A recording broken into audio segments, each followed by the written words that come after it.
America में फ़िलहाल पूरी तरह से सरकार के द्वारा शटडाउन लगा दिया गया है।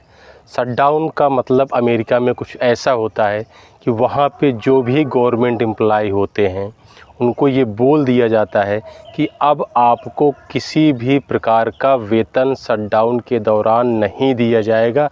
अगर आप कार्य करना चाहते हैं तो कीजिए, अन्यथा मत कीजिए। तो इस तरीके की जो चीज़ें हैं वो अमेरिका में शटडाउन के दौरान होती हैं। लेकिन शटडाउन का मतलब ये बिल्कुल नहीं है कि अगर अमेरिका में कोई किसी और देश से एंट्री करता है तो उसका वीज़ा, पासपोर्ट या फिर उसके जो भी डॉक्यूमेंट हैं वो चेक नहीं होंगे, क्योंकि उनका ये डिपार्टमेंट हमेशा ओपन रहता है, ये शटडाउन के अंतर्गत नहीं आता है। तो वहाँ पे जो भी कोई बाहर के कंट्री के लोग जाते हैं उनका वीज़ा, पासपोर्ट हमेशा चेक होता है। तो शटडाउन ये क्यों लगाया गया है अमेरिका में और ये कब तक जारी रह सकता है? तो शटडाउन ये इसलिए लगाया गया है क्योंकि जो अमेरिका में मुख्य रूप से दो पार्टियां हैं। एक पार्टी है डोनाल्ड ट्रंप की और एक दूसरी पार्टी डेमोक्रेटिक पार्टी है जो जिससे कि जो बाइडेन पिछली बार राष्ट्रपति बने थे।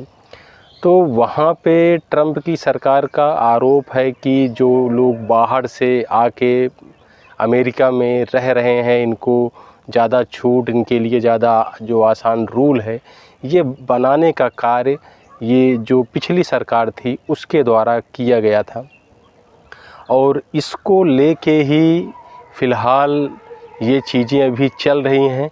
लेकिन क्या इस शटडाउन का असर भारत पर भी पड़ सकता है? तो बिल्कुल भारत पर इसका असर पड़ने ही वाला है और कल ही इसका असर भारत पे देखने को मिला। भारत में जो सोने का रेट था वो तकरीबन 1900 रुपये कल उसकी कीमत बढ़ते हुए तकरीबन 1,17,300 रुपये पहुँच गई। तो इस तरीके से फ़िलहाल भारत पे इसका असर तो हो रहा है और जो काफ़ी इन्वेस्टर इसका लाभ भी उठा रहे हैं कि वो जो भी उनको इन्वेस्ट करना है वो गोल्ड पे कर रहे हैं। लेकिन अगर ये काफ़ी लंबा शटडाउन अमेरिका में होता है तो सीधे तौर पर इसका प्रभाव भारत पर पड़ना ही पड़ना है।